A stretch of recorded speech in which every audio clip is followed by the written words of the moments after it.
అందరికీ నమస్కారం. ఇప్పుడే అందిన వార్త.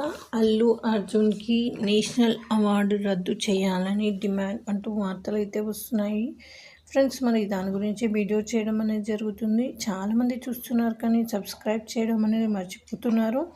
దయచేసి సబ్స్క్రైబ్ చేయండి. నేను చేసే లేటెస్ట్ అప్డేట్స్ అనేది మీకు నోటిఫికేషన్ రూపంలో వస్తుంది. అలానే లైక్ చేయడం కూడా మర్చిపోతున్నారు. లైక్ చేయండి ఫ్రెండ్స్. ఇక వీడియోలోకి వెళ్ళిపోదాం. అల్లు అర్జున్ నేషనల్ అవార్డు రద్దు చేయాలని కాంగ్రెస్ ఎమ్మెల్సీ తీన్మార్ మల్లన్న డిమాండ్ చేశారు. పుష్ప సినిమా ఎర్రచందనం దొంగతనాలు ప్రోత్సహించి సమాజానికి చెడు మెసేజ్ ఇచ్చింది. కొత్త దొంగలను తయారు చేయడంతో పాటు పోలీసులు మనోభావాలను దెబ్బతీసింది. ఇలాంటి సినిమాకు బన్నీ ఇచ్చిన నేషనల్ అవార్డు క్యాన్సిల్ చేయాలి. పోలీసుల మనోభావాలు దెబ్బతీసిన డైరెక్టర్ సుకుమార్పై కేసు పెట్టి అరెస్ట్ చేయాలి అని అన్నారు. ఇంకా అల్లు అర్జున్ ఇంటిపై కూడా దాడి చేసిన సంగతి కూడా మనకు తెలిసిందే కదా.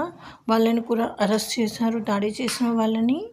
ఇంకా నెక్స్ట్ అప్డేట్స్ ఏంటి అనేది చూసేద్దాం ఫ్రెండ్స్. వీడియోలోకి నచ్చితే అయితే లైక్ చేయడం అయితే మర్చిపోకండి. Thanks for watching.